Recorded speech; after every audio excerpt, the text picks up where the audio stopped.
ini. Perjanjian baru menghubungkan keselamatan dengan kesembuhan. Ternyata bukan hanya dalam perjanjian lama, ada ayat yang dalam Mazmur mengatakan orang yang diampuni dosanya sekaligus disembuhkan penyakitnya gitu. Jadi menghubungkan antara keselamatan dengan kesembuhan. Perjanjian baru pun demikian. Yuk kita lihat ya. Jika perjanjian lama menghubungkan janji yang setara antara pengampunan dosa dan kesembuhan fisik, maka tidak heran kalau hubungan semacam ini kelihatan lebih kuat dalam perjanjian baru. Misalnya dalam Markus 2 ayat 4 dan 5 ya. Coba kita baca ya. Dan karena tidak dapat mendekat kepadanya oleh sebab kerumunan orang itu, mereka membongkar atap di atas tempat dia berada. Dan setelah melubanginya, mereka menurunkan tilam yang di atasnya orang lumpuh itu terbaring. Dan setelah melihat iman mereka, berkatalah Yesus kepada orang lumpuh itu, "Nah, dosa-dosamu telah diampunkan bagimu." Coba saudara bayangkan.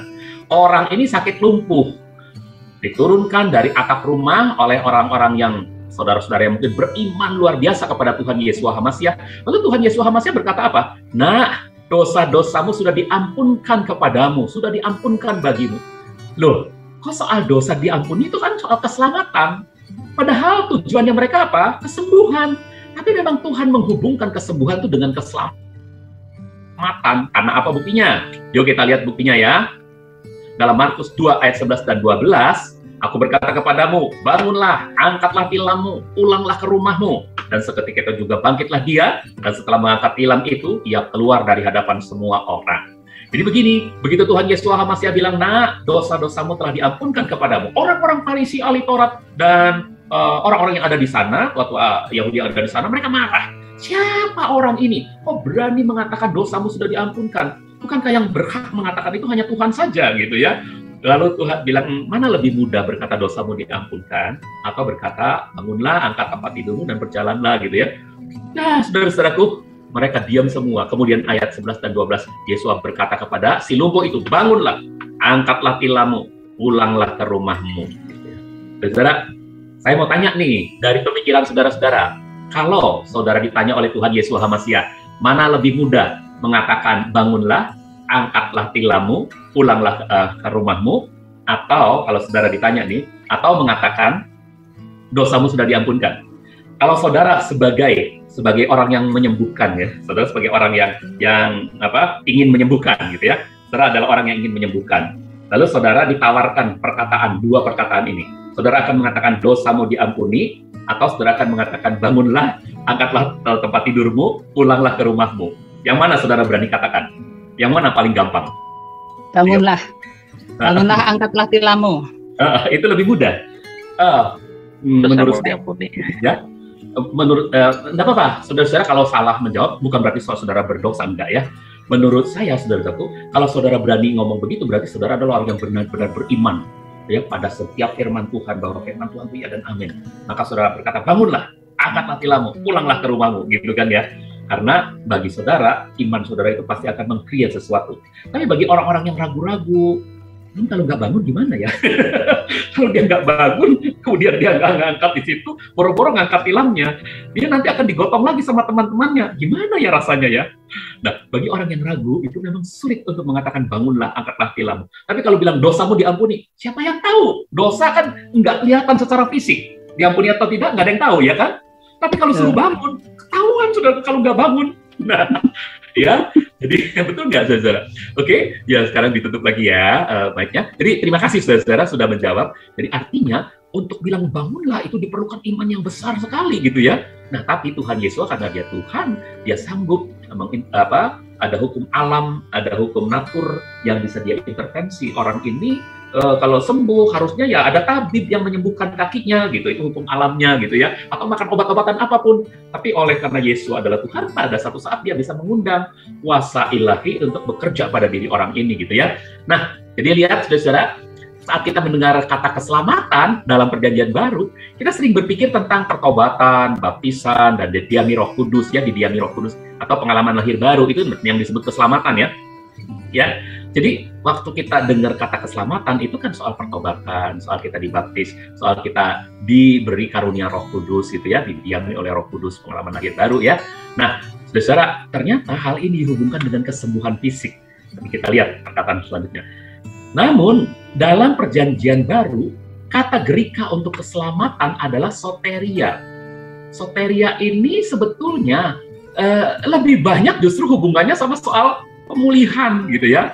Ya, itu kelepasan, pemeliharaan, keamanan, damai, pemulihan, dan kesehatan. Itu dari kata soteria. Sama seperti kata shalom gitu, saudara. Kata shalom pun seperti itu. Shalom itu bisa keselamatan, bisa salam, ya, bisa selamat. Selamat itu salam sama. Shalom gitu ya, selamat itu salam jadi keselamatan. Kelepasan, pemeliharaan, damai shalom itu ya. Nah, jadi ternyata antara pengampunan dosa dan kesembuhan fisik soteria itu kan adalah keselamatan. Keselamatan kan kaitan kita kan selalu ke soal pengampunan dosa, bertobat, ya dibaptis itu kan, didiami Roh Kudus itu kan. Tapi ternyata itu sangat terhubung dari kata soteria ini, bahwa keselamatan itu bukan hanya soal pengampunan dosa, tapi juga soal pemulihan tubuh fisik ya. Nah itu saudara-saudaraku ya. Oke, yuk kita lihat selanjutnya. Jadi salah sekali kalau kita mengartikan keselamatan hanya soal pembaruan Roh Kudus saja, pembaruan roh kita saja. Salah ya, bukan hanya pembaruan oleh Roh Kudus yang membarui roh kita. Bukan hanya itu.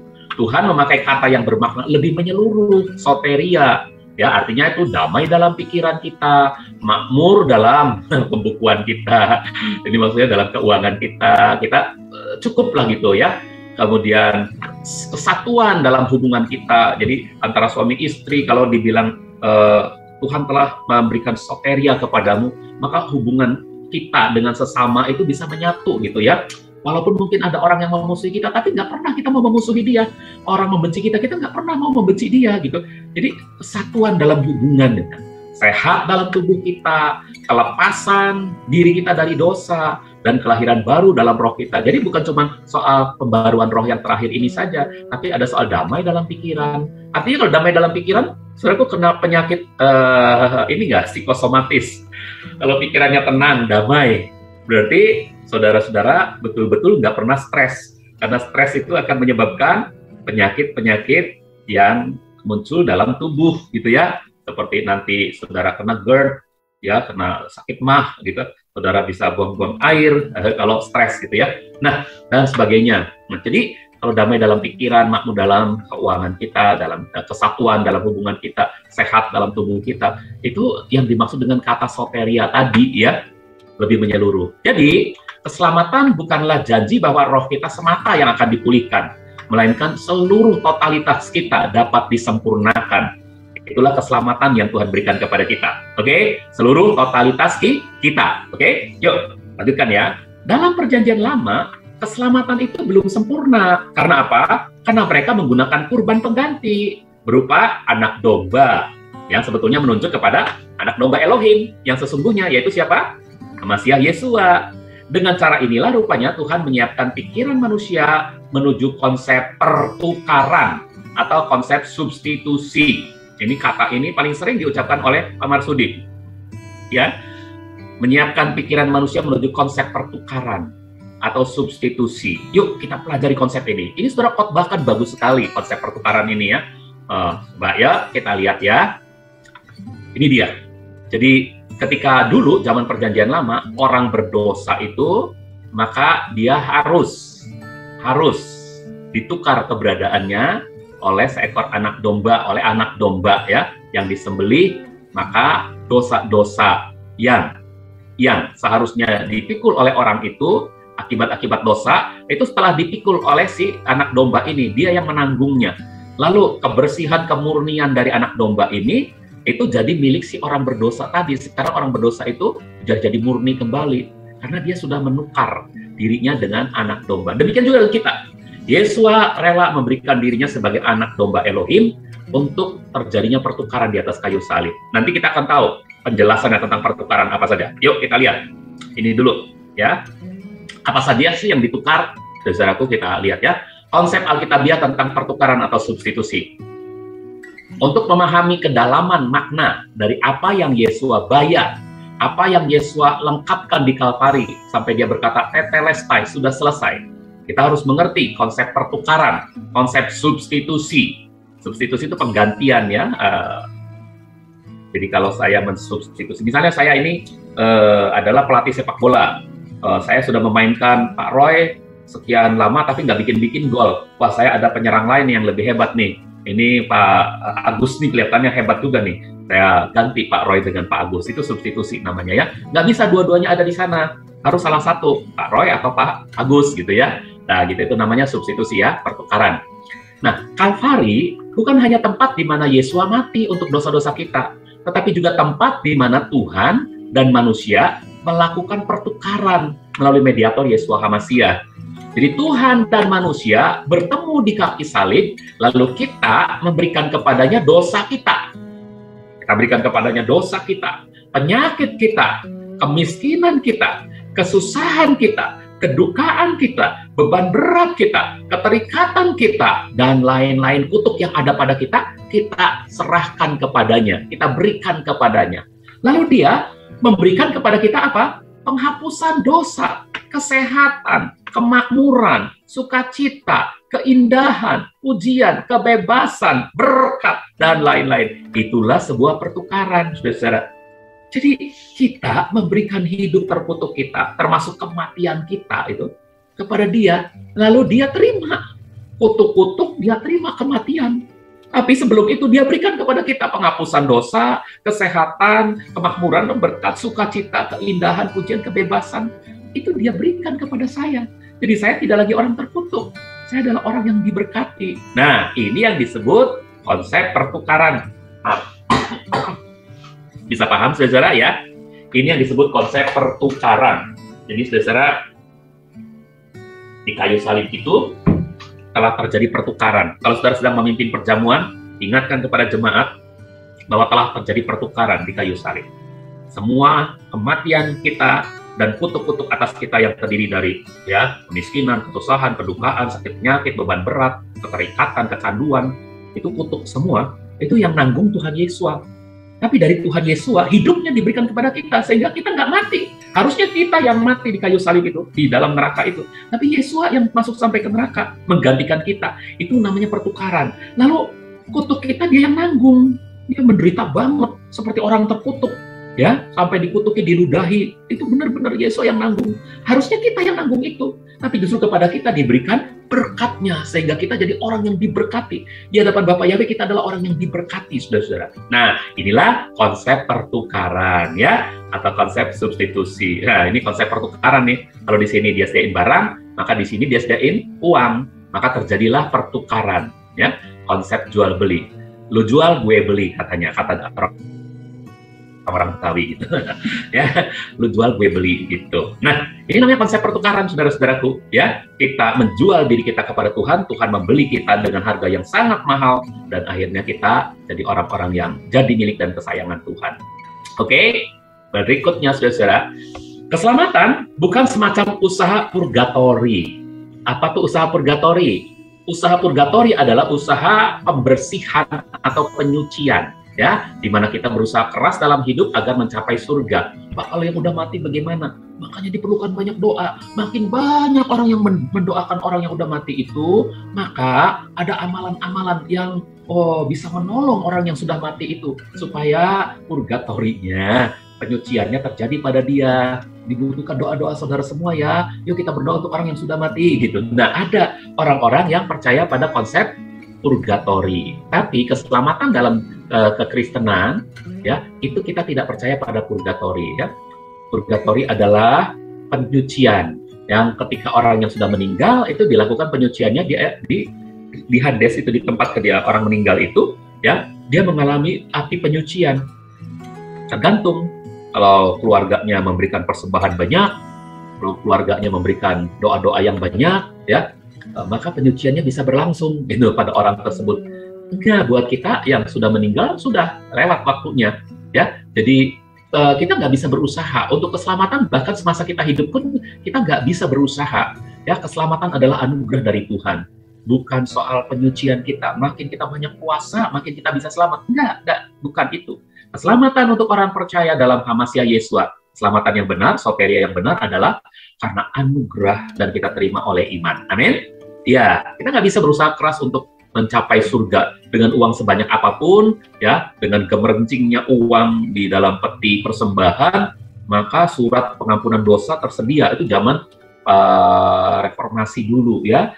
mengapa apa namanya, Bapak Reformasi, siapa namanya, bukan Calvin, satu lagi, Martin Luther, mengapa dia coba mengkritisi gereja pada waktu itu ya. Oke, nah yuk, keselamatan adalah pembaruan yang Elohim kerjakan terhadap segala hal yang telah dirampas setan.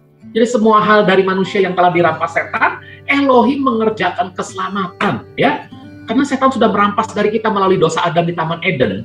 Ya, sebelum dosa merampok Adam itu sehat, Adam itu makmur, Adam itu berkelimpahan, Adam itu saling mengasihi, Adam itu memiliki roh yang benar, pikiran yang sempurna, dan intim dengan Tuhan. Ya, jadi bagian kita dalam keselamatan cuma beriman dalam Hamasiah. Bagiannya Tuhan adalah berkurban di Kalvari. Inilah yang menyempurnakan pertukaran yang telah membarui segala sesuatu itu bagi kita. Jadi ingat, bagian Tuhan apa? Berkurban di Kalvari. Bagian kita beriman dalam Hamasiah. Kita beriman bahwa Dia adalah Tuhan yang rela berkurban untuk kita. Nah, ketika kita beriman semacam itu, maka pertukaran terjadi. Hasil dari pengorbanannya itu menjadi milik kita. Itu diwarisi oleh kita gitu ya. Pertukaran terjadi. Oke. Jadi bagian kita hanya apa nih? Beriman. Bagian kita bukan puasa. Oh, puasa boleh nggak sih? Boleh. Puasa itu baik bagi kesehatan. Puasa itu juga baik bagi hubungan kita yang lebih mendekatkan diri pada Tuhan.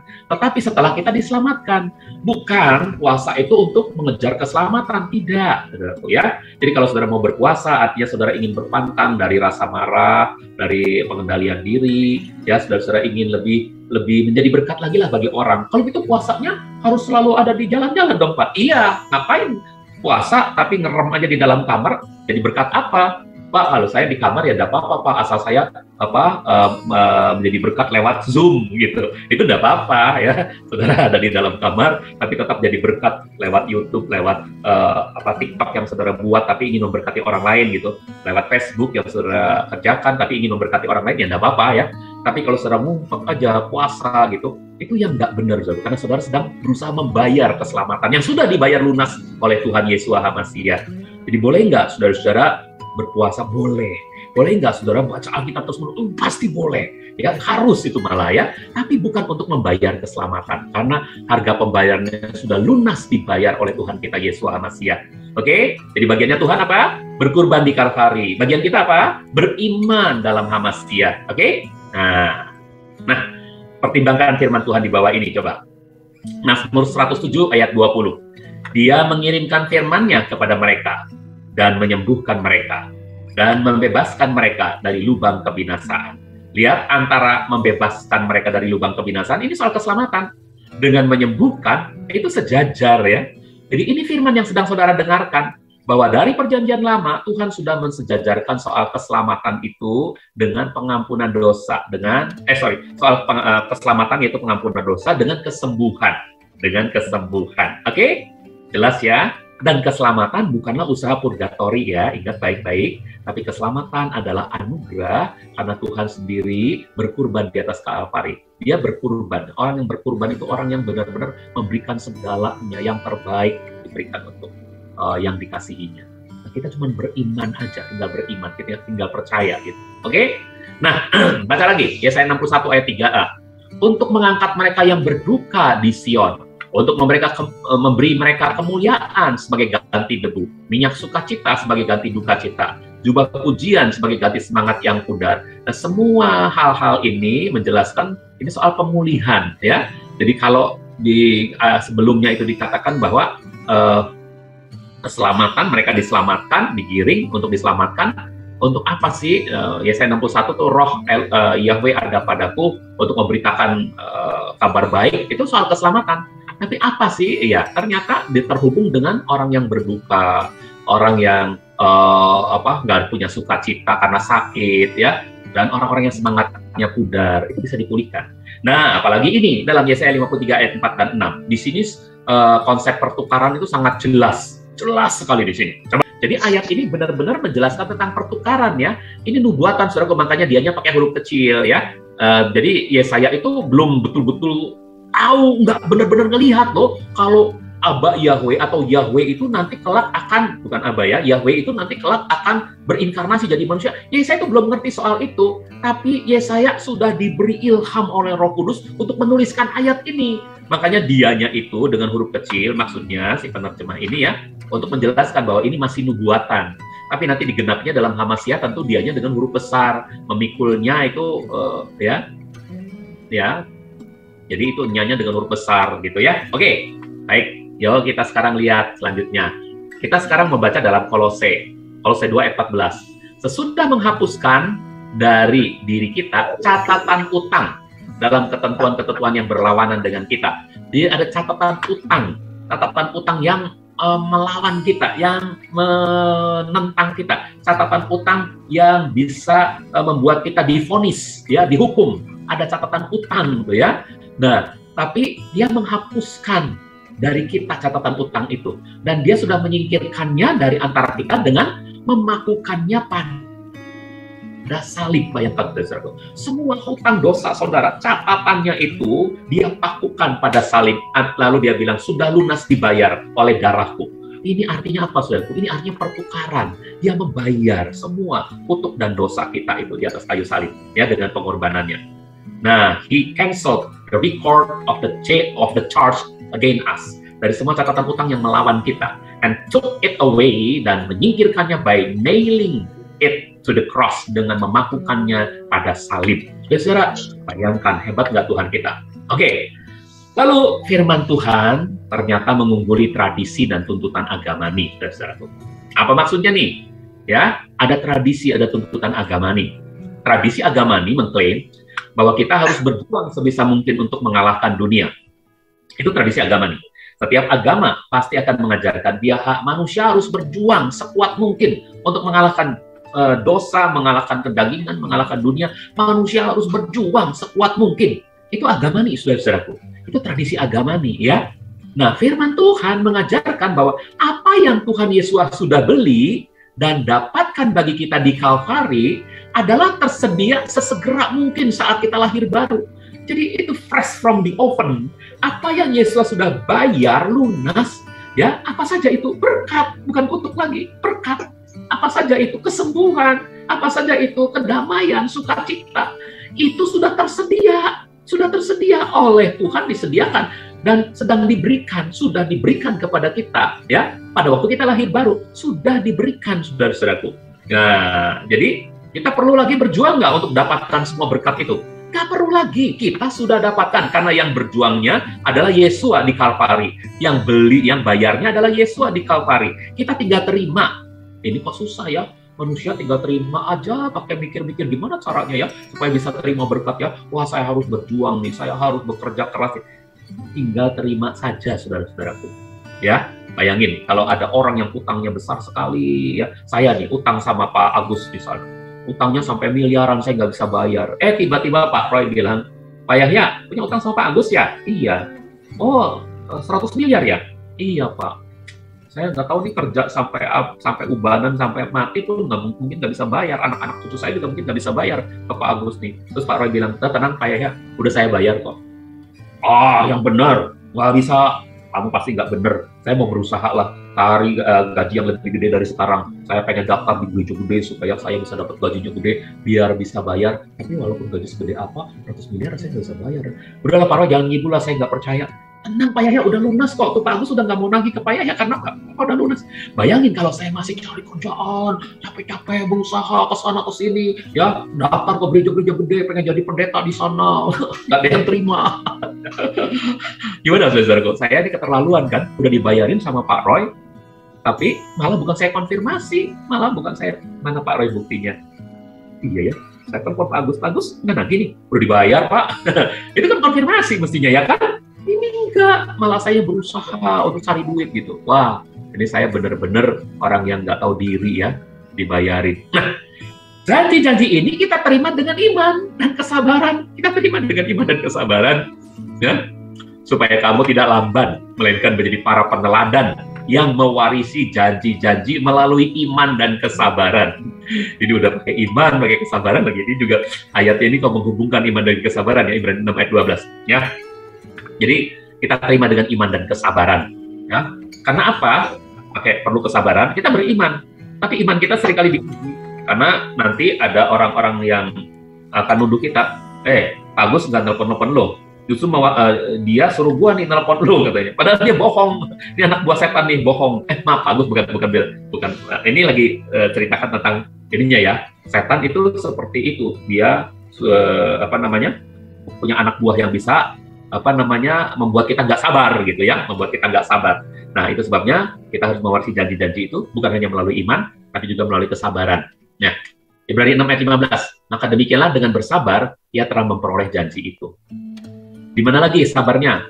Ya, waktu Abraham umurnya udah sekian tahun, udah 96 tahun, ya, itu janjinya datang lagi, tapi anak perjanjiannya belum muncul.